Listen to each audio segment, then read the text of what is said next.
What is going on, everybody? Welcome into the Fantasy Coaches Podcast. I am your host, as always, Coach Steve. With me today are my two co-hosts, Coach Jibs. What's going on, brother? What up? What up, man? What's I'm new, just buddy? chilling. Chilling? Love it. Love You it, know, love it, love it. glad to be back.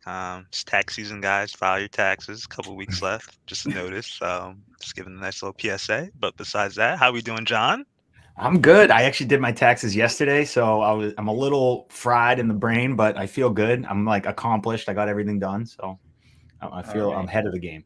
I'm Love to good. hear that, boys. Love to hear it. Love to hear it. And of course, guys, we have our guest for this evening, Brandon, buddy. What's going on, man? How are you guys? Thank you for having me on. Just a little nervous. I think this is my first official guest appearance on any type of podcast, Let's especially entering go. the fantasy space. So I appreciate you guys for this.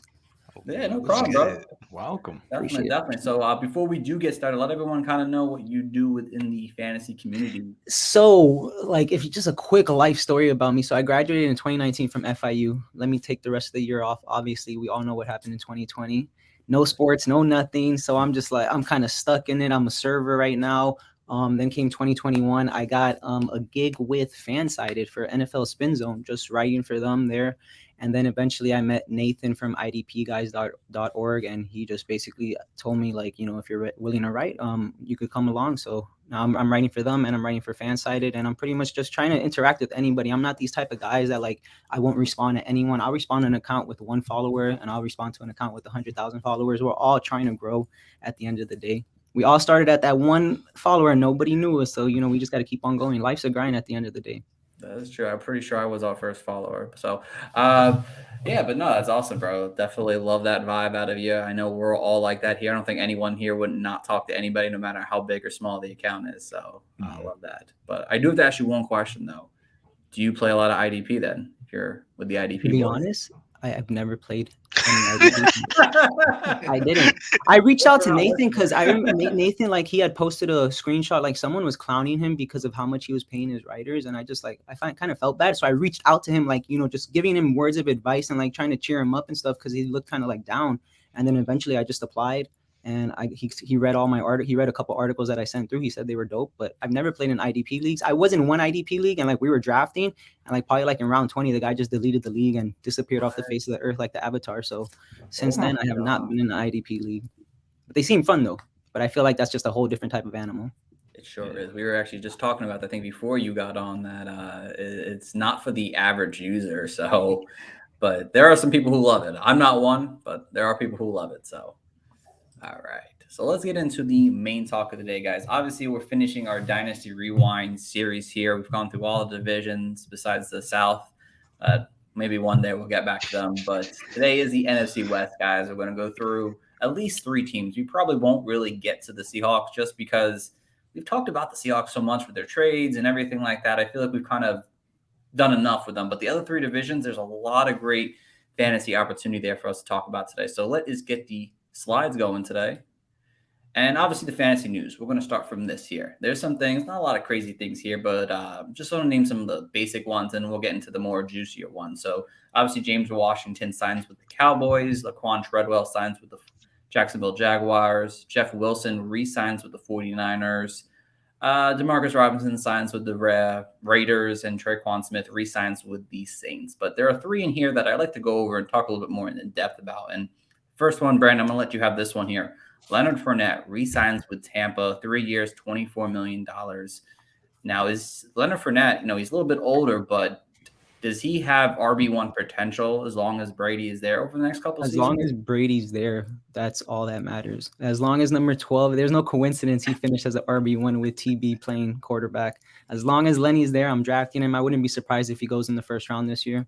Like, I really would not be surprised. Dynasty, it's different. He is 27. He's going to be 28. But in redraft leagues, I'm full throttle with Leonard Fournette. If I'm at the end of the first round, I'm probably going to be looking at him. All right, and so let's say in Dynasty now, though, would you have like a late first round pick? You giving that up in a contender format for Leonard Fournette? I'm not sure because at that end of that first round, you could get the Pickens, the Williamsons, the Kyron Williams. I'm not sure. I really wouldn't trade right now. I'm just kind of holding on to Fournette if I have him. Unfortunately, I don't have him in any leagues at all. It's probably a good thing. But his for the ADP, most I'm part. doing the amount of mocks I've done, he's still falling to the 8th, the 9th round. Almost every mock I've done, I take my RB1 and I don't take that second RB till around 9, 10, and it's Leonard Fournette every single time.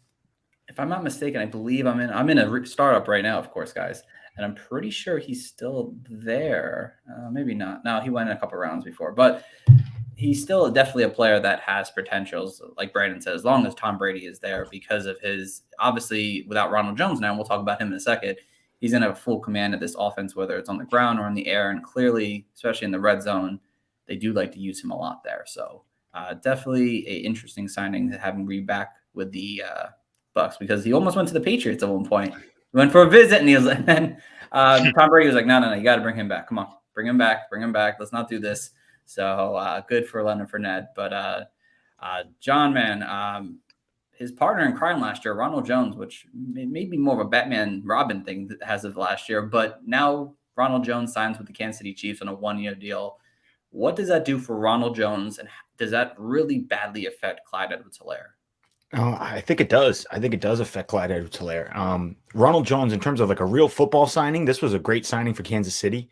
Ronald Jones complements what CEH does pretty well. He's got that long speed. He's got that sort of home run ability in Ronald Jones that CEH doesn't really have, that like breakaway speed. He's more of a shifty, quick guy.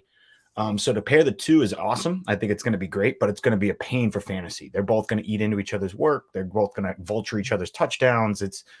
To me, no clear guy is going to be the guy in this backfield. It's going to be a rotation. And who knows what this offense is even going to look like now with Tyreek Hill gone. And it's a total shakeup in Kansas City. So what we've seen over the past 3 years out of Kansas City, 4 years, we can't expect next year.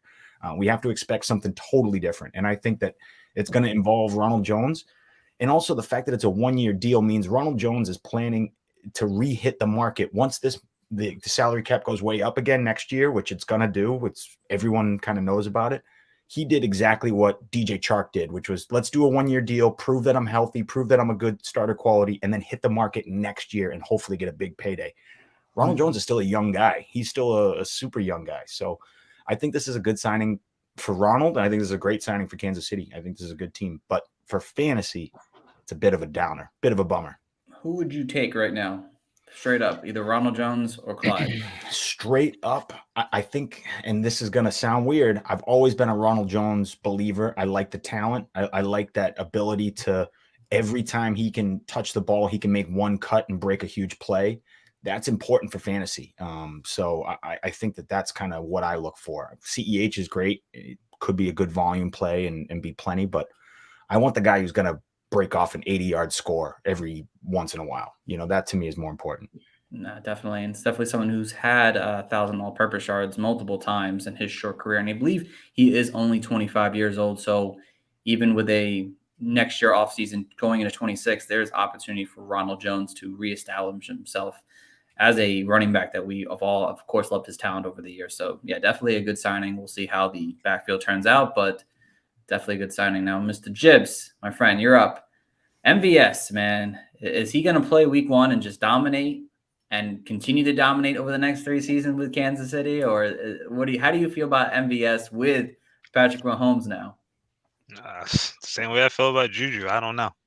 Like, the guy, he performed well when he was with Green Bay and whatnot. And I saw a little article or a quote by him. He was saying Kansas City gave him the opportunity to I'm not going to put you in this Tyreek Hill kind of role. We know what player he was, what player you are, so we're just going to work with you and kind of make it work. And maybe something's brewing there and they kind of wanted to get him, but still I don't know how that wide receiver core is going to divvy up. It's Kansas City seems like the role player offense now. It's just a bunch of average good players, and they kind of let off with Tyreek Hill. But no, I don't think he's going to take off. But you never know. He's playing with pretty much the best quarterback. So he's had a very lucky career. That is for sure. But I mean, he's someone who's averaged about 17 yards per reception over his 4-year career already.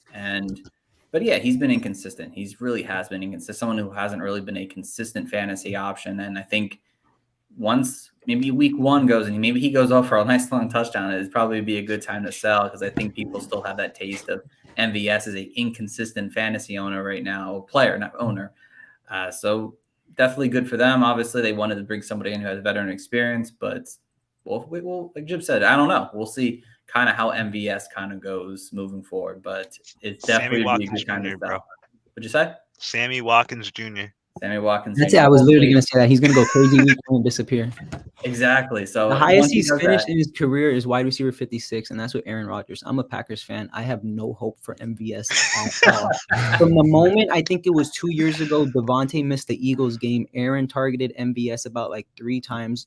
It just went downhill. Aaron didn't look at him the rest of the game. I don't trust that guy at all. If you don't do it with Aaron Rodgers, what are you going to do with Mahomes? Practically one and the same player. That's a nice way to think about it, honestly. Yeah. I like that. I like that a lot, honestly. So sell your shares the moment he goes off. I think we can all agree on that. So, all right. And of course, the big news, Tyreek Hill to Miami, guys. Look at that jersey, even though it's not the right one. Yeah. Look at those fans that aren't our fans in the background there. I don't know where I found this at, but obviously if you have been living under a rock, the Miami Dolphins one day, I think it was like Wednesday or Thursday last week. I think it was Wednesday. It was Wednesday, yeah. Woke up one morning, Jets and Dolphins interested in Tyreek Hill. Tyreek Hill on the block. I'm like, okay.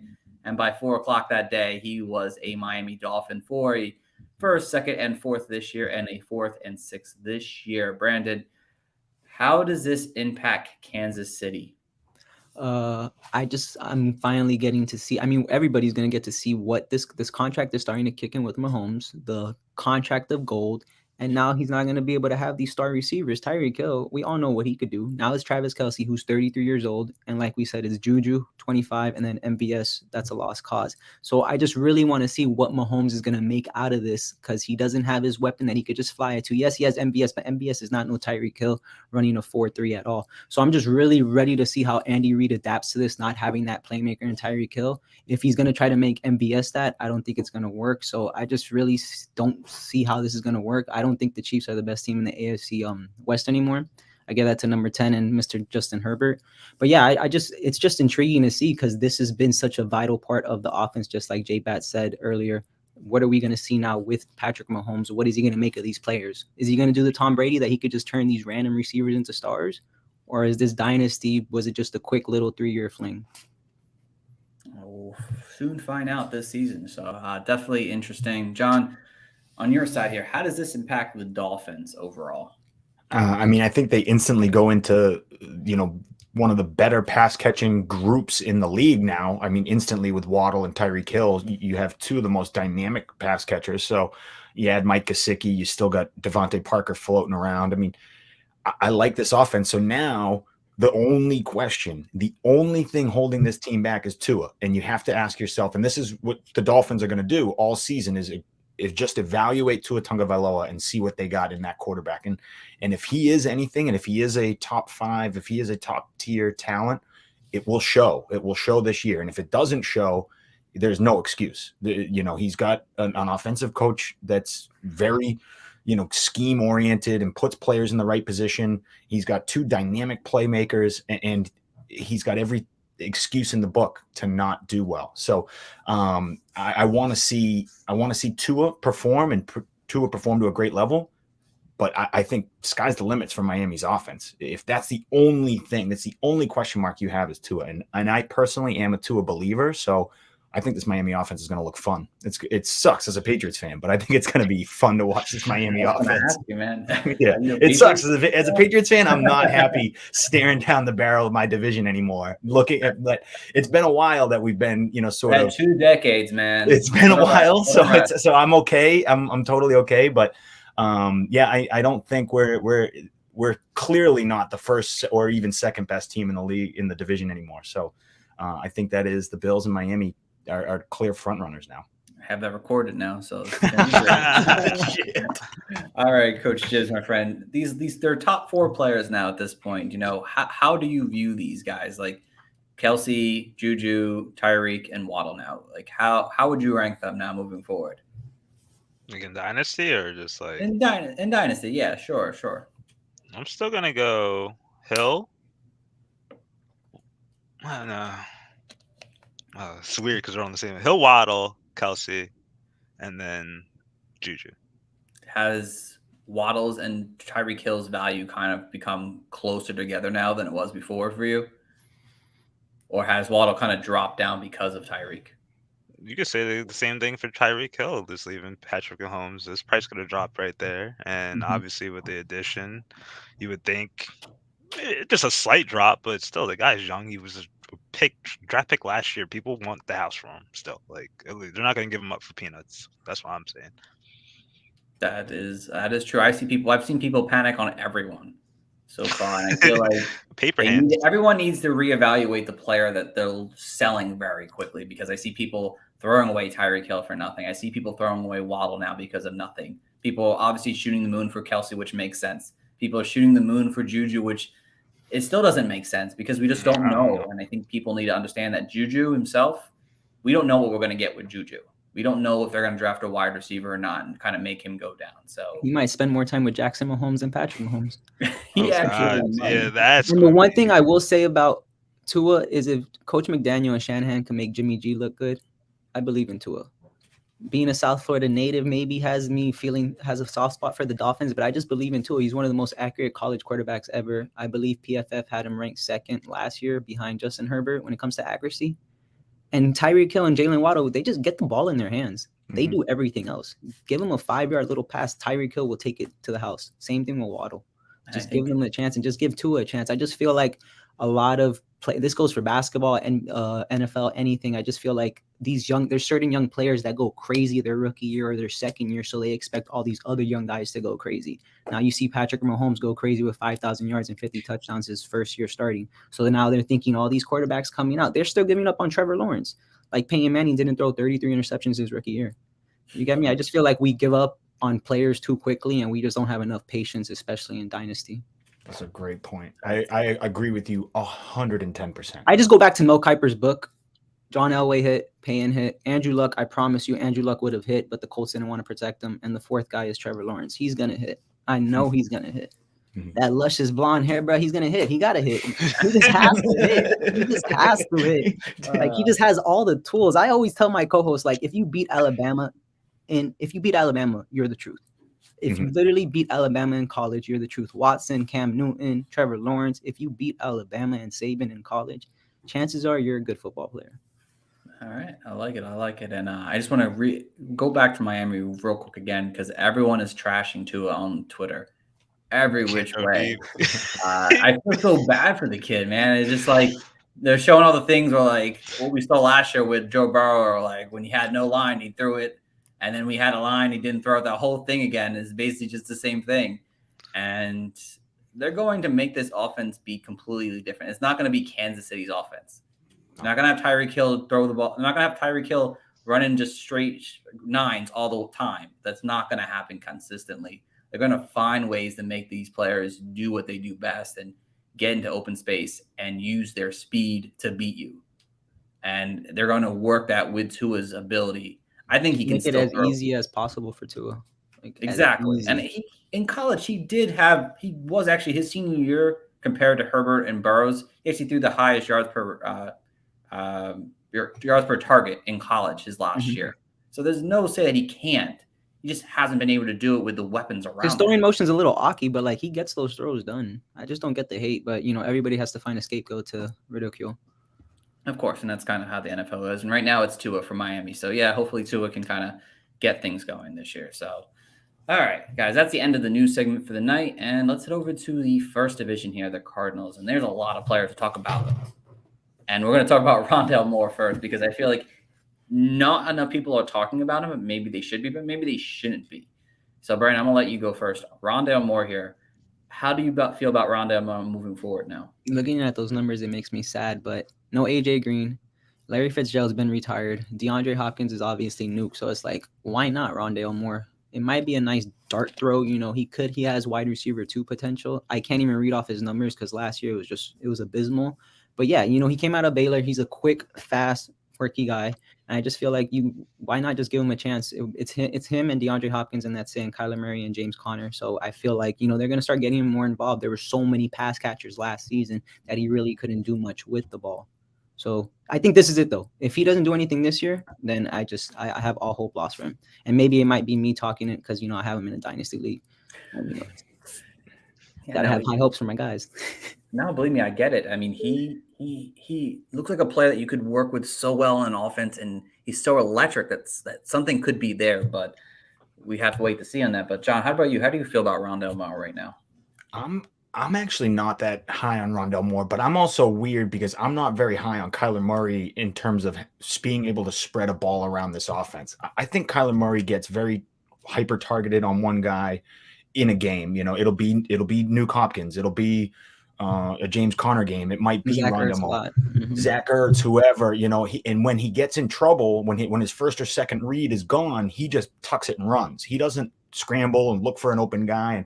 And Rondale Moore is the guy that could get shifty and could break a play and get open on all of a sudden out of nowhere. And you throw him the ball and he has good yak and all that. But I just don't know if what Rondale Moore does well fits with what Kyler Murray wants to do and how Kyler Murray runs an offense. Now, if Cliff Kingsbury decides to change things up and switch things around and start doing end sweeps and wide receiver screens with Rondale Moore and do anything to get the ball in this kid's hands, then yeah, I think there's a chance. I think because he's a yak guy, he can do things with the ball in his hands that you like to see.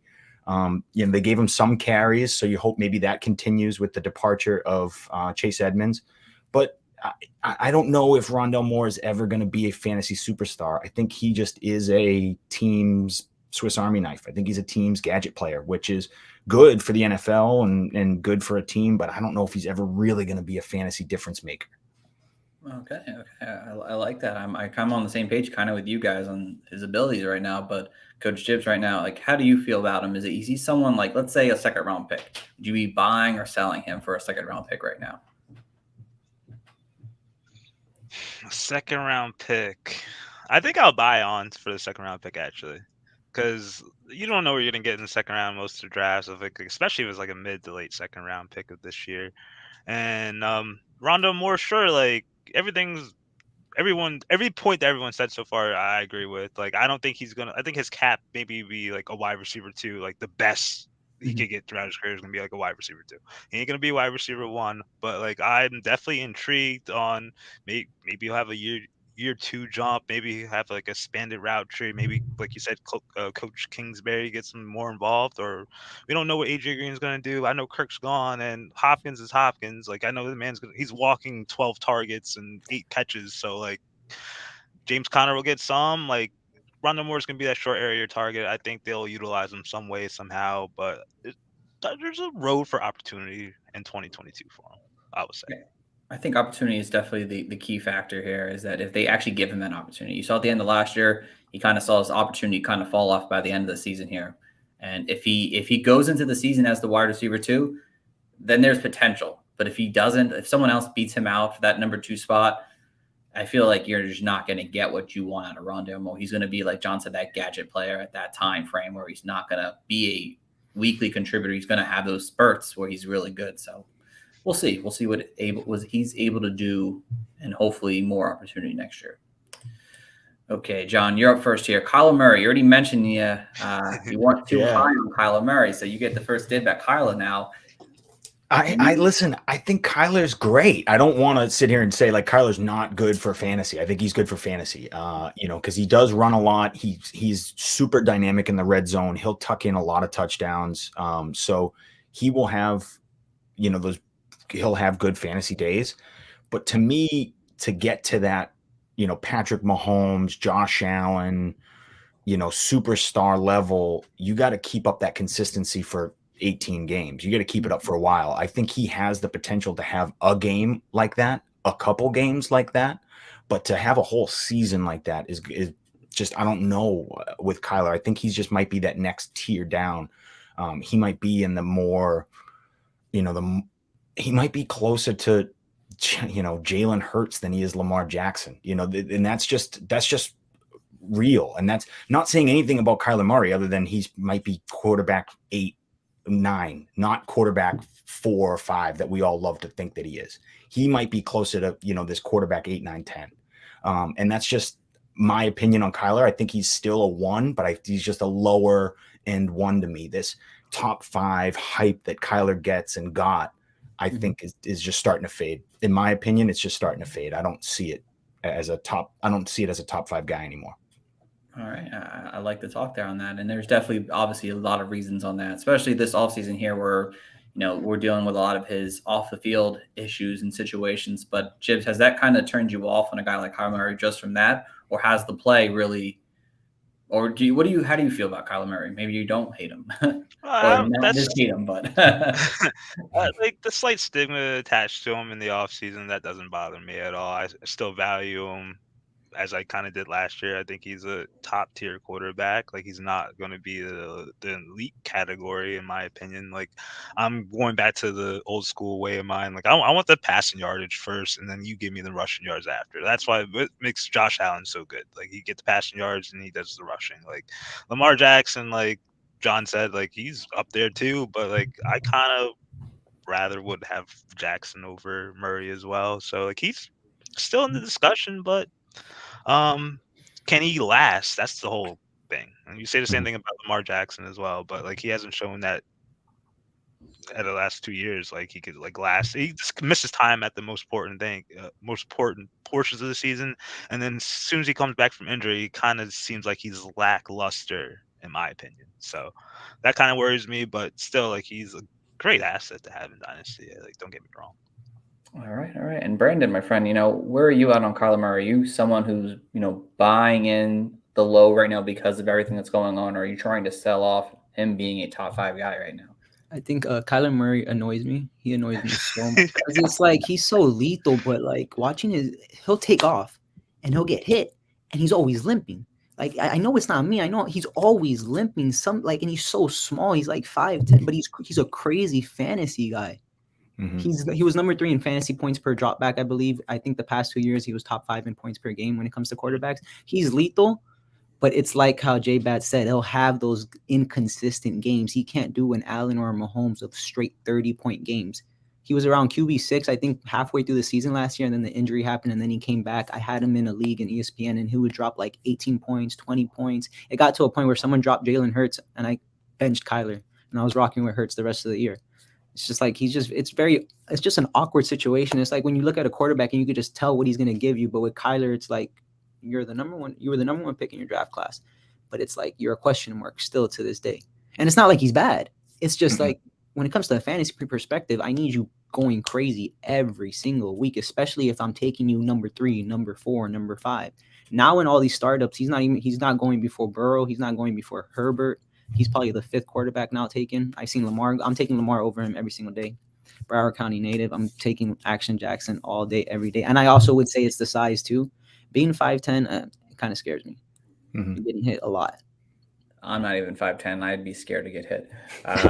He did just go 1.5 in a recent startup that I'm currently in over Jackson and Prescott. But I kind of agree with you guys. I think I'd rather have Lamar Jackson's his overall safety on the offense here. And I think this is the time you might want to wait until after you find out that Murray's, signed or back in the good graces of the Cardinals, because people are kind of up and down about his offseason, but he's shown it on the field enough. But does that last long enough for us to say, oh, another 5 years of Kyler Murray is going to be great?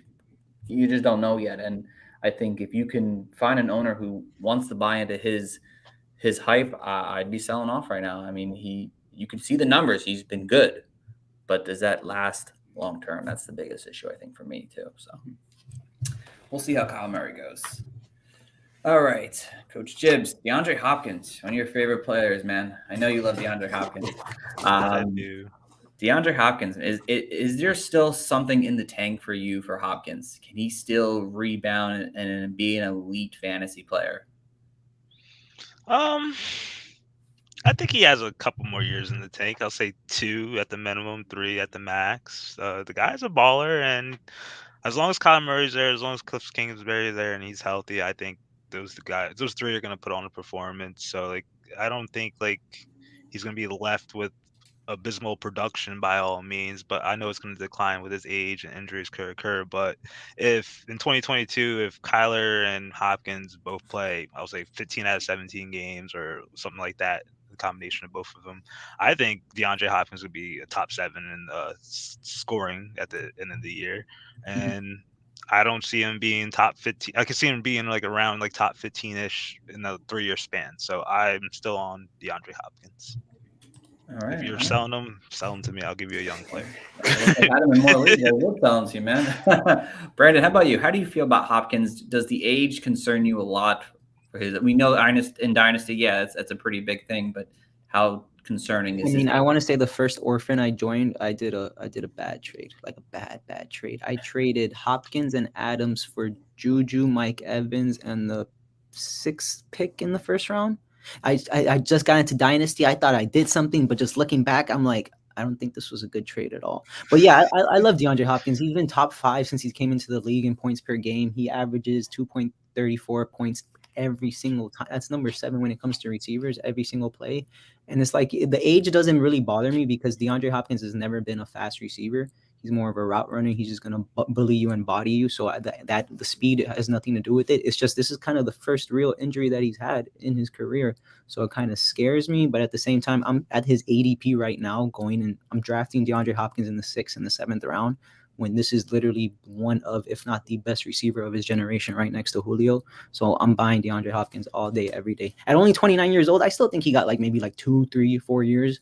You know, these players that don't need, like Tyreek Hill, maybe when Tyreek Hill turns 30, it's over with. You get me? Because his speed is what makes him. But DeAndre Hopkins, he doesn't need that speed to make him.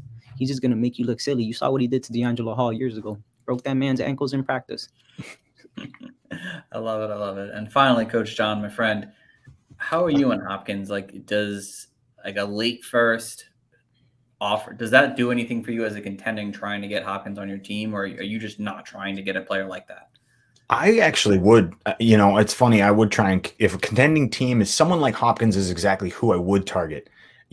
He could fall into double-digit touchdowns easily. No brainer. He had 7 touchdowns in the first 8 games. That stat alone right there should let you know that he could get targeted in the red zone and be that, 13, 14 touchdown guy. He might not have a 200-yard game, but if all of a sudden he's racking up 14 touchdowns and he has a little over 1,000 yards, you're happy. You're super happy with that. So I think that the luster and the upside, people all want, and I preach it too. People all want upside in their wide receivers. They all want upside in their fantasy players. DeAndre Hopkins to me might enter this category of player that is necessary and solid and good steady points week in, week out that you don't have to worry about. So and then you hope he falls into 2 touchdowns that week and you have a big week. But I have a feeling he's going to be, 80 and a score is going to be easy for this guy anytime he's on the field. So I would be willing to give up a late first for DeAndre Hopkins if I'm contending, for sure. And I think he's probably got, like the other guys, he's probably got a couple years left in the tank. He's physical, big-bodied receiver. He doesn't need to burn people with his speed, just like Brandon said. So I think he's probably, we watched AJ Green do all right into his 32-year season. So, I mean, I think DeAndre Hopkins. Not really. I mean, I think DeAndre Hopkins can easily do that too. Like it's realistic. So I would trade him and hope that you get next year, the year after out of him. And then if you get a 3rd year, it's just gravy. Right. No, definitely. I get all your guys' points, but I feel like there's this idea in a lot of fantasy people's heads nowadays that like when someone hits 29, I think we've gone over this the last year or two, that like they have 2 or 3 more years. They have 2 or 3 more years because we've seen some of the greats like Larry Fitzgerald like last in his 30s, Julian Edelman, who I wouldn't say he's Hall of Fame or anything, but someone who was at that level and played, and like these guys were elite. They can do it, but they were elite because they were used so much on the field for 5 or 7 to 8 years that by the time they're hitting 30 now, they might be worn out. Like Hopkins has been in the game for 9 seasons now, and he's played consistently with 100 and some targets each and every single year. I get it as a contender and trying to buy on him, but I feel like with this recent injury, I feel like that kind of scares me that he's never going to see that elite level production again. Over the last 7 years, there's only been 9 wide receivers over the age of 30 to be top 1 wide receiver, not top 1, but as a wide receiver 1. So for me, I'd be looking to sell off if I can. I'd rather get that late first and hope I get a Jameson Williams or George Pickens now and restart that way because I'm concerned. I am very concerned. That's fair. I mean, you have every right to be concerned, and you have every right to be concerned too, because we've seen, and this is another part of this dynasty thing, is you have to think this 3-year window. We've seen Kyler already show that he's frustrated with the organization. What if next year Kyler's not there? Then what good is DeAndre Hopkins to you, right? So I get the fear. I get the concern. I totally hear you. But I think if you have to take a risk somewhere if you're a contender. And to me, this is worth that risk of like, you know what, if it blows up in my face, it blows up in my face. But I tried, because you can't trade a late first for everybody, but you could probably trade a late first for DeAndre Hopkins. Yeah, that name holds weight. I feel like he's entered maybe the realm of the Adam Thielen and the Mike Evans, that they're just catching touchdowns. I always remind people in my articles, like, the game of fantasy is you need those touchdowns. Like, I need those 6 points every single week, especially for my receivers. And DeAndre Hopkins, I'm drafting him as a flex. So it's like, it's really not too much. And when it comes to, so I feel like, he's just entered that realm, and I still think he has like maybe a year or two. But if there's another injury next year, then yeah, that's his body letting him know it's time to wrap it up, Chief. Mm-hmm. There's been 3 wide receivers over the age of 30. That's a crazy stat. I like that stat. I wouldn't be surprised if Mike Evans is the fourth. Tom Brady's there. Mike Evans is actually younger than Hopkins. He's 28, right? He's 28. He'll be 29 next year, and then Hopkins will be 30 next year. Yeah, Brady just stays there. Things that Evans does, and it's like Evans he's not considered as one of the premier receivers of this underrated guy ever. All right. Let's see. Let's head over to the next one here. Matthew Stafford, guys, man, just balled out on his new team this year. But Brandon, do you like Stafford long term now? Do you think he can be one of these guys you get another 7 years out of? As long as he's there with McVay, I really do think so. Like, he just didn't get that recognition because Detroit is a dumpster fire, not as a city, but as an organization. Like, nothing good comes out of that team. And you see it. He goes, he leaves, he comes to McVay, and look what happens. Super Bowl. Cooper Kupp is about 29, 30. He's still got a couple of years left. And Stafford, as long as those pieces are around him, it's the court. Like, you see Brady, what he's doing. Stafford still could play for another 5, 6, 7 years. And look at the numbers, 41 touchdowns, 17 interceptions. They just got Allen Robinson. And I'm talking about from Stafford's perspective, not these receivers that are in their 20s, late 20s already. I really do think Stafford he could just make something work and end up, he's going to become a Hall of Famer. And I really do think there's a possible chance that he could end up with another ring eventually, especially in the NFC, because everybody moved to the AFC. It's literally Rodgers, Brady, and Stafford. And then there's going to be the young Hurts, and there's going to be all these young guys coming up trying to make the playoffs. So yeah, give me Stafford. I really do like him, especially come Dynasty. All right. I love it. I'm a big Stafford fan myself. John, what about you, my friend? How do you feel on Stafford?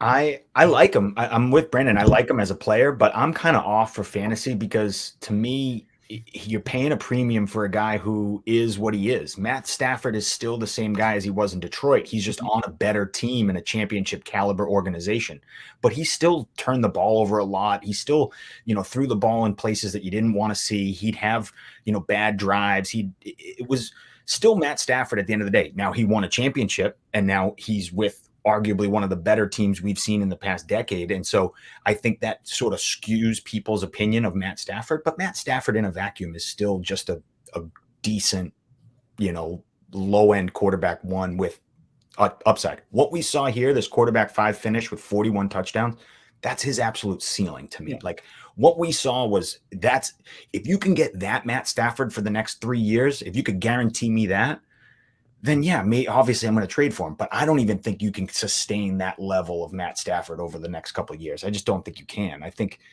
he's still going to be Matt Stafford, and you can find those fantasy points in other places and not have to pay the premium to trade for Matt Stafford. You could go try and trade for Russell Wilson right now before he blows up, or try and trade for somebody else. To me, it's just, you're paying the absolute max. And I try not to do that in Dynasty. I always try and not pay peak value because it's just not a winning strategy.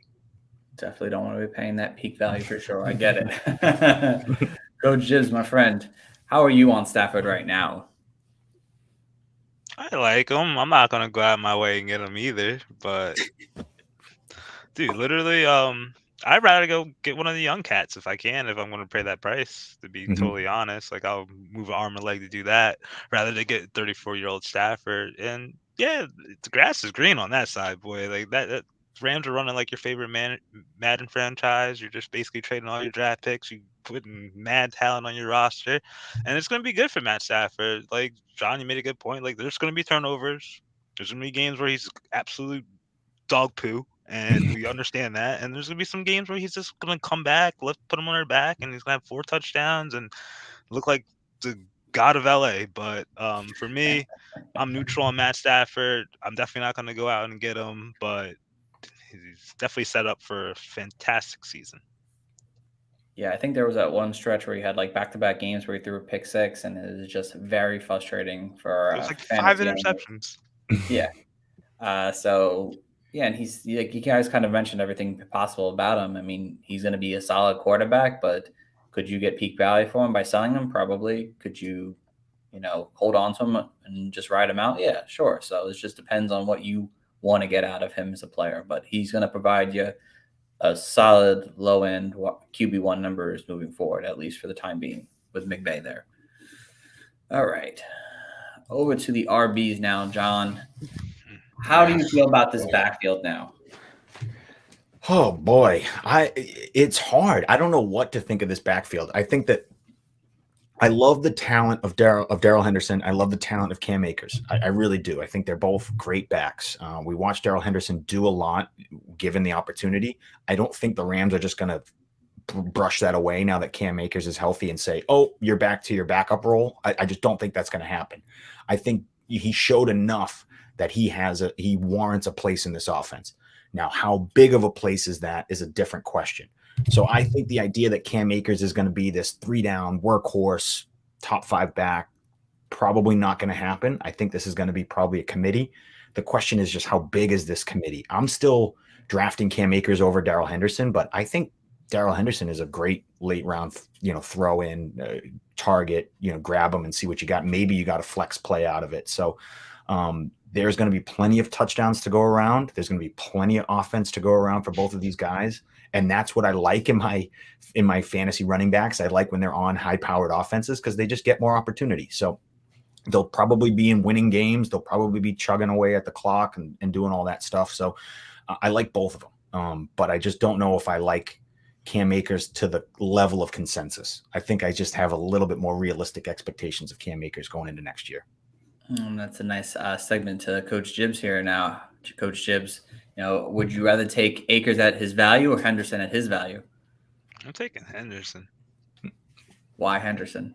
Because, eventually, if they believe in Cam Akers, they're probably going to let Darrell Henderson walk. I think he could find some greener pastures somewhere else. But with Cam Akers, there's also opportunity with him not really he looked like dog poo when he came back from the playoffs. Like the Super Bowl, you should put the Super Bowl stats up there. It was like 13 for 21. No, I'm just saying. Oh, really? I can't. 13 for 21. Oh, God, I can't read that. Sorry. Yeah, 13 for Bowl. 21 in the Super Bowl. So, obviously, he could get a little healthier with, I guess, another 6-8 months and then start the new season. But if he doesn't look all right, like they have Darrell Henderson, who's been a somewhat reliable running back, who's been playing somewhat consistently over the last 30 years. So, I think Derek Henderson, he's going to have a role in the offense no matter what. And Michelle's going to be probably on a new team, so it's going to be just those two in my mind. Mm-hmm. And he'll definitely be cheaper. I don't think no one's going to be like, yo, bro, I want a first rounder for Derek Henderson. You see the stats in the beginning of last year, and they're going to be like, dog. So, you probably get him on the left. All right, I like that. And add on some traits. And Brandon, we'll let you finish it up here with Akers and Henderson. How are you feeling on this backfield here? It's kind of iffy. I just feel like people are writing off Akers too bad because of the performance, but he did just rupture his Achilles and come back in 6 months. I don't know how he did that still to this day. If I'm taking Akers, I need Henderson as well in the later rounds because of this backfield, and they're the only two. After that, it's Jake. I wrote it down, Jake Funk, who his career is 2 attempts for 5 yards. So there's pretty much no one else on that, and Xavier Jones who just hasn't played at all. So I'm gonna lean towards the Henderson because Cam Akers is going in, I believe, maybe the first 5 rounds, maybe first 4 rounds of restart of redrafts and of just startup drafts. So give me Henderson, especially with his value. And if I do end up having to take Cam Akers, just like the best player available, I need Henderson later on just in case anything happens. It's kind of like with the Dalvin Cook, Alexander Madison situation. Like if I take Dalvin Cook, I'm taking Madison. Certain running backs that I just need that handcuff. I'll tell you right now, in the restartup I'm in, Cam Akers went at the 5'10", and Henderson, we're in round 10 right now, and Henderson is still an available running back to pick up. So clearly a big difference in value for you, for a player who could end up being basically the same two players. So we'll see how it works. I mean, Akers can come back from being, if he can be seeing that 2020 form, he'll be great. If he doesn't, we've seen what we saw this past playoffs. Henderson's going to get worked in more. I think it's probably going to be a pretty even split for most of the season here. So I think that's how you should probably take it with both these guys. All right, Jibs. Van Jefferson, man. We know that Allen Robinson's there, Cooper Kupp's there, but he was a third guy last year still, and you don't know if Odell's signing there or not. Finished wide receiver 35. How do you feel about Van Jefferson? I don't know.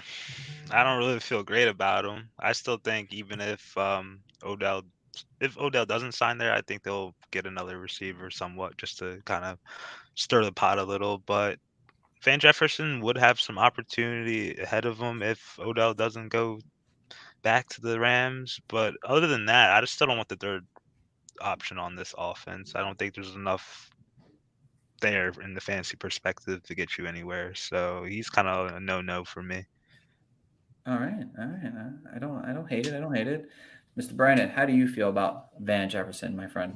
X got to stay away from, and he was on the field too, which is like he's on the snap percentages. I'm looking at it 80%, 90%, and he just doesn't do anything with it. And as Jib said, there's just, I think, not enough balls to go around in that offense. And when you have Cooper Kupp, who's just doing Jerry Rice-like things, and then Allen Robinson, who's going to go crazy this year for sure, I just really think Van Jefferson is just there. If you want to take him in the late rounds and just have him on your bench, maybe 1 week he'll perform.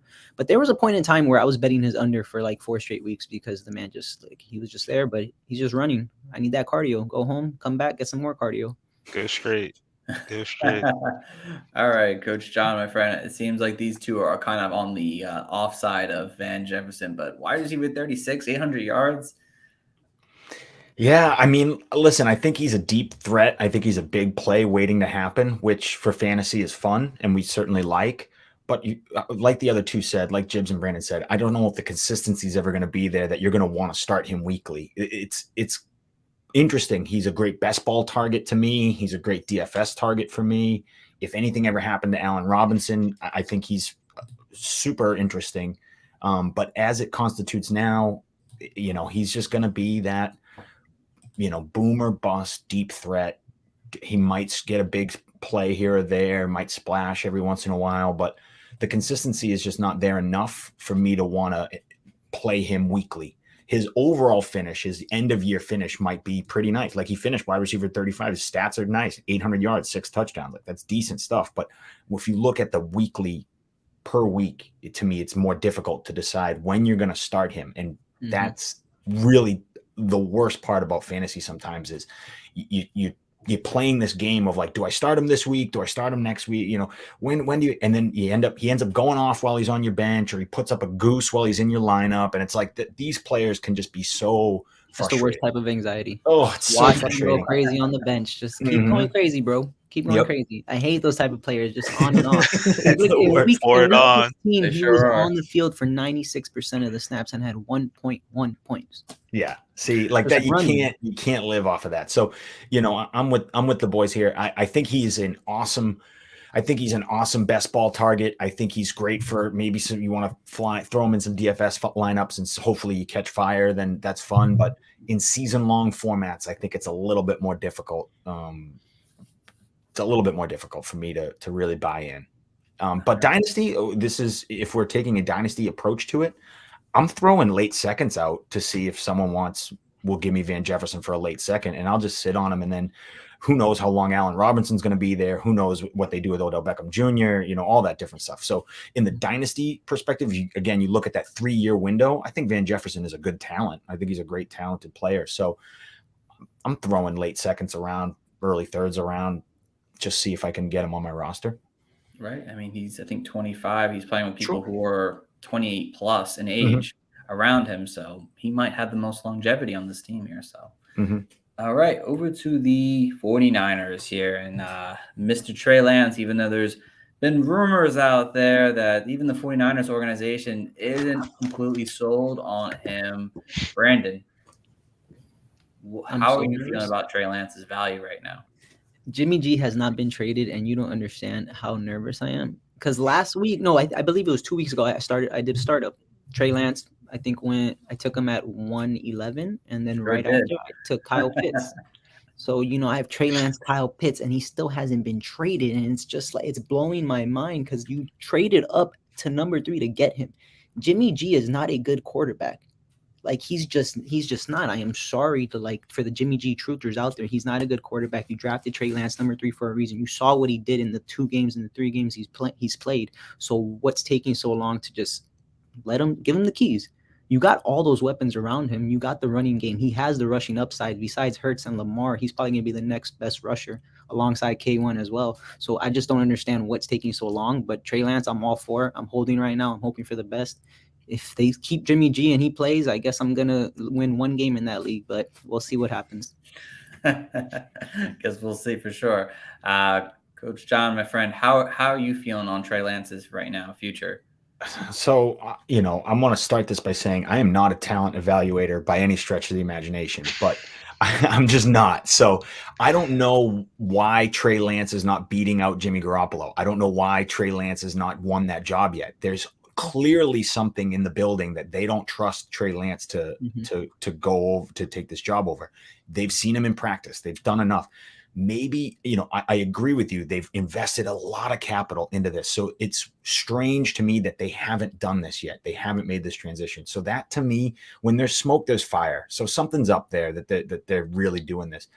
But that being said, when he is on the field, he is a difference maker for fantasy. So if you want to take that risk and you want to assume that, that maybe Jimmy G does go and Trey Lance does win the job and things are rosy for him and everything goes well next season, then absolutely take that chance because he could be that top 5 guy. He's a difference maker on the ground and he's got a cannon for an arm and he's got weapons galore. So I think that for fantasy, if he gets that job, he's a superstar.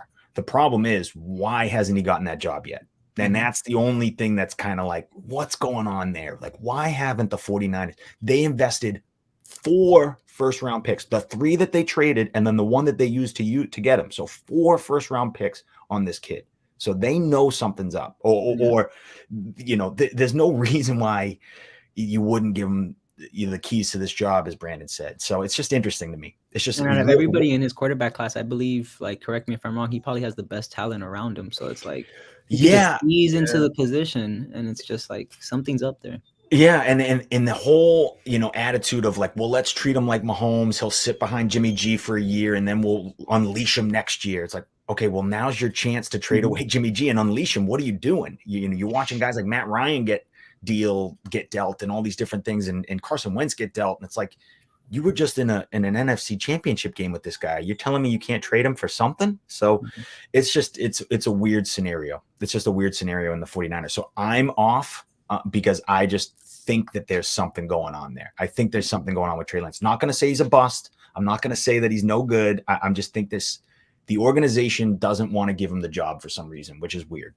We may be looking at a Jordan Love situation on our hands, but I think part of it has to do with Jimmy G's injury still. So that's why I think he hasn't been traded. Teams are kind of turned off on that from what I've read about it. So, well, depending on how true that is or not. So, but Coach Jibs, how do you feel about Trey Lance?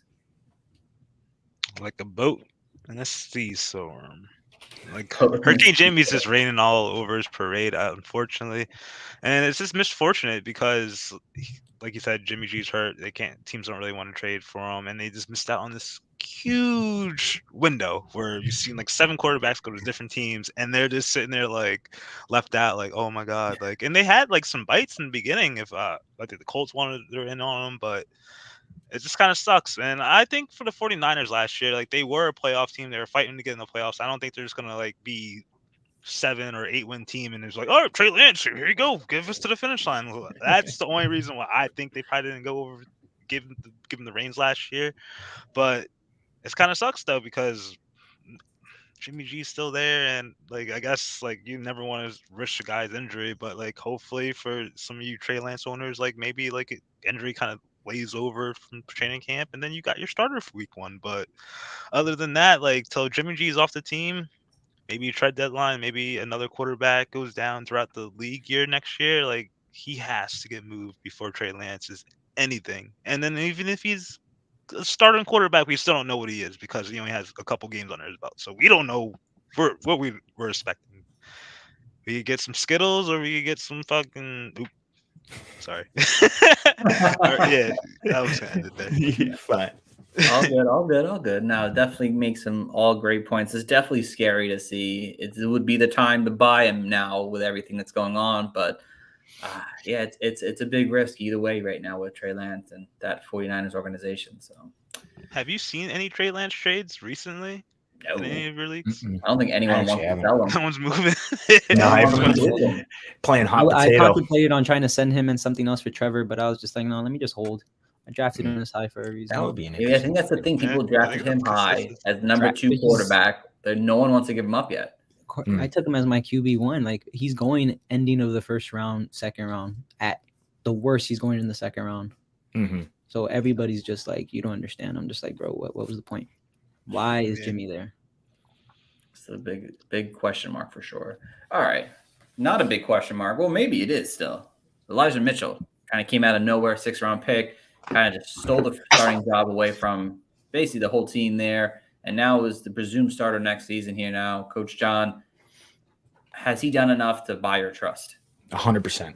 I love Elijah Mitchell. I'm anyone who wants to doubt the talent, anyone who wants to doubt the situation, anyone who wants to doubt what they saw on the field last year, trade him to me, because there is this weird contention that Kyle Shanahan doesn't commit to one running back and all this other.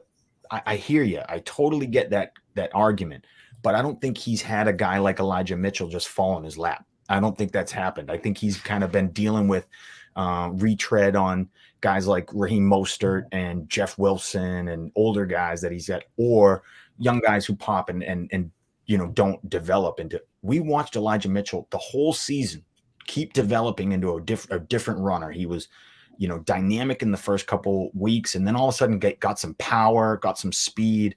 The only question mark you might have is how's he going to get involved in the passing game? He's not, but that to me is okay. I still think the offense for the 49ers is good enough. Kyle Shanahan's run blocking scheme's good enough that Elijah Mitchell can do a lot. I mean, if you watch, he had holes the size of a Volkswagen that he could run through. And it's like, I don't care who you are, you're going to look good if that's what your offense is looking like. So I love Elijah Mitchell. I think RB finishes the RB 25. That was with kind of a little injury riddled season. I think that's kind of his floor. RB 25 is the floor, and you're hoping you get yourself a high end RB2.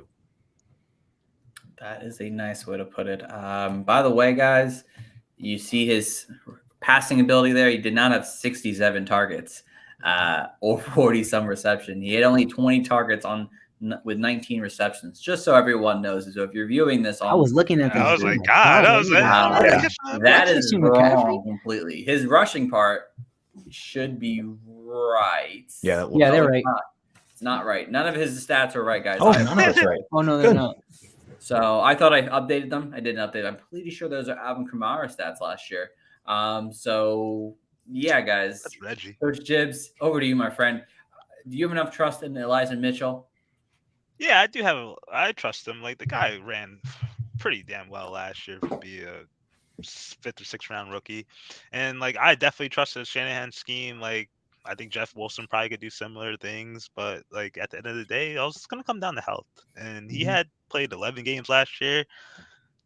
Maybe called unlucky if he gets a little bit more luckier next year and he plays 15. Like John said, he was RB 25. That dude could be a top 12, top 15 guy minimum.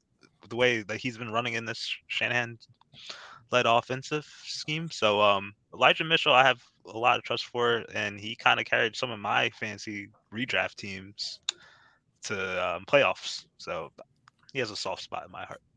All right. And Brandon finishes up here with Elijah Mitchell, Kind of man. like how J Bat said, that offense that he's in, 11 games and he had 5 games of over 100 yards. 11 games he's only played, and he finished 8th in rushing yards. So it's like you see that. So that's just 11. He missed practically almost half of the season. So what happens if he plays 15 games? What happens if he plays the whole season? That's an RB1 right there, especially in San Fran. As long as who's over there, Kyle Shanahan, what he does on that offense, I don't know. He just wakes up and he just has offense on his mind. Elijah Mitchell is going to be an RB1 next year if he stays healthy. And if he doesn't stay healthy, it's Jeff Wilson. And if Jeff Wilson doesn't stay healthy, Shanahan will work something out as he always does with his running backs. But I love Elijah Mitchell. I really think they got something here. He had over 4 games with over 20 carries. I really do think he's special. Yeah. I think health is the biggest concern with him. If he can stay healthy and not follow this 49er trend of running backs continually get hurt, he has so much potential. But he's like practically an RB2 playing 11 games. Yeah, so basically. All right, over to the last player of the night. Deebo Samuel's guys just went nuts this year, and this might be another place where I'm not putting the stats in on these things I thought I did. So I don't know whose stats these are. They look like Alvin Kamara stats once again, probably. But Deebo Samuel's guys went nuts last year. And, of course, there's rumors now that the 49ers don't want to sign him to that big extension that all these wide receivers are getting. So there's some rumors out there about him maybe being traded. But, Coach Gibbs, you get first knock at Deebo Samuel's. How excited about you are about his future? I think he'll get the contract done. Actually, I don't think he's going to get the contract done just because of his dual threat ability. He's going to be like, "Oh, I'm a running back." What's the term he has? A wide back or something? I'm a wide back. I want running back money, which is trash, and then he's going to want wide receiver money, which is top dollar. So I think that kind of, if the teams put it that way, you kind of merge him down, and he probably can make like 20 mil. But like if he doesn't get the contract extension done with the 49ers, I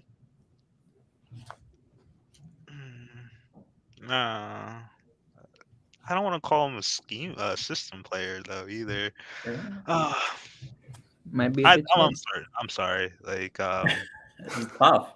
It's tough because like I think what he does well for the 49ers is good, but I don't know if like another team can work him in like that, or they just kind of want to make him just a outside threat. Because if you ask me, I don't think that running back role that he's doing right now is sustainable. Like I know the dude's very built and whatnot, but like he needs to chill out with that. He's gonna run at least a couple years off his career.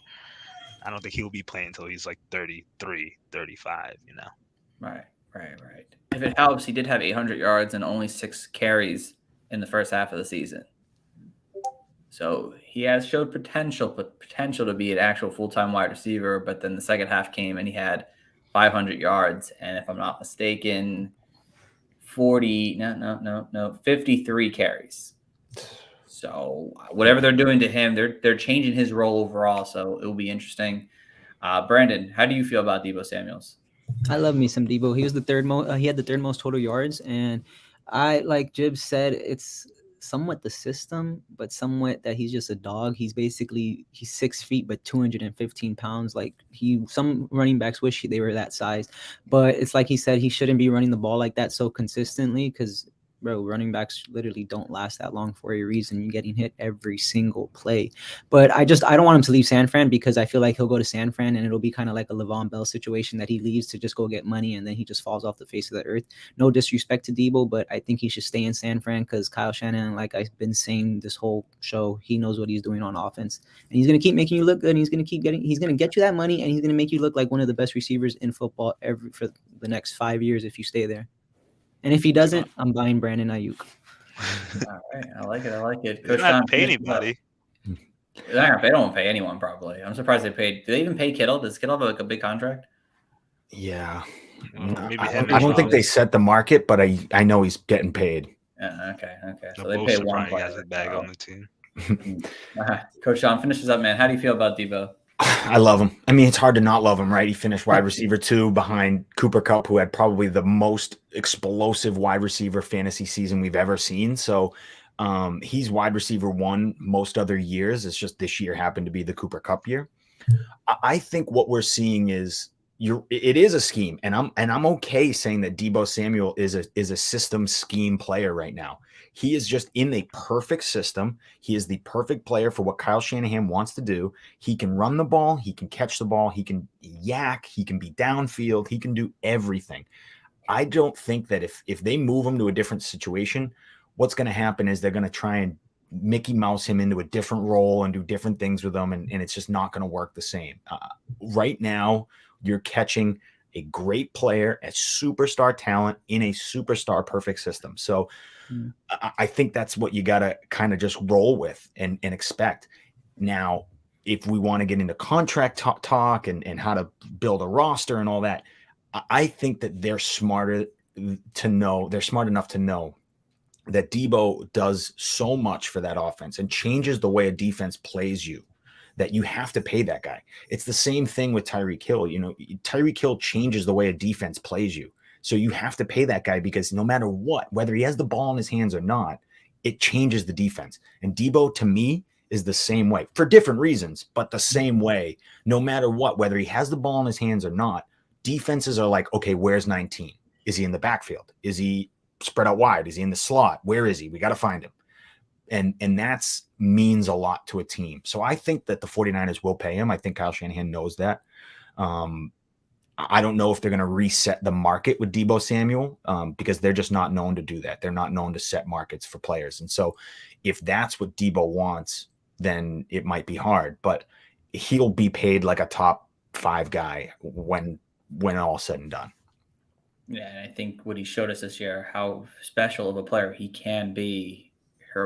He's going to want that money for sure, especially how the market just got reset this offseason here. So we'll see how it goes. I mean, obviously he's a talent, and if he's on your dynasty team, you have to be happy. But if he does move on, I'd have concerns personally. So slap that franchise tag. Yeah, that's the thing. He's going to get franchised, get frustrated, and it's just going to be – it's the same thing that every of these top-tier wide receivers go through with some of these franchises. Some franchises don't want to reset the market. They don't want to be the team that resets the market because the problem is then all of a sudden you have a huge chunk of your money tied up in one position. Eventually it works out in the wash because everybody's salary cap goes up and things kind of work out. We're looking at Patrick where they reset the market with Patrick Mahomes, and now all of a sudden he's only the top, he's not even top 5 paid quarterback. So that's the problem is you just have to wait for that investment to look good. So I don't know if the 49ers will do it, but they'd be dumb not to, because their team their offense would not look at all the same if you took Deebo out of it. This is very true. It was definitely a difference from last year when he was hurt to this year when he was actually stayed healthy. So we'll see. We'll see how that works. Of course, like I said, guys, we weren't going to get to Seattle today. So, I mean, but again, we've talked about Seattle so much at this point. I don't think we need to mention Russell, Drew Lock and company. So we're going to end the show there today. Brandon, my friend, you're a fantastic guest. Great insight. We had a pleasure having you come on the show with us tonight. Appreciate you guys. Absolutely. If there's anything you want to say, shout out. It's all yours right now, my friend. As always, follow me on Twitter and Instagram, MBF_Clo. I write articles. I try to write like 5 articles a week. I'll be going live tomorrow for my podcast. But yeah, appreciate you guys for real. First guest appearance of many on this one and on a bunch of podcasts. You guys stay safe and always take care of yourselves. Hey, absolutely, man. We'll definitely get you back on for sure. Coach John, my friend, anything you want to mention before we get going? I got nothing. Call your friends and family. Tell them you love them. That's all I got. It's important. It's always important to reach out. So I talked to my mom today. Actually, she's doing well. So good to hear. Yeah. Yeah. But that's all I got. This was a great show. Another beautiful Monday with the boys. So This was fun. Love it. And Coach Gibbs, what do you got? Guys, don't get married. The process sucks. The bachelor party won't. Can't confirm. That's a good thing, but guys, be prepared. Be prepared. Oh yeah, we're getting God bless America for that for you, my friend. Let's go. All right, guys. That was everyone, guys. Obviously, we appreciate you guys for tuning in tonight. As always, please go check out our website at www.thefantasycoaches.com. We got rankings. We have these articles. We have these episodes. We have weekly staff articles we're popping out each and every single week. So please go check it out. And As always, you want to follow us over on Twitter at Coaches Fantasy for any fantasy questions, anything you have. We're here to answer for you, trying to help you guys win championships, even when it's not a championship time of year right now. But this is where winners are made now. So we thank you all for listening. Tune in until next time. We'll be back with a new host. We'll be back with some rookie talk, and we will see you guys then. Bye, guys.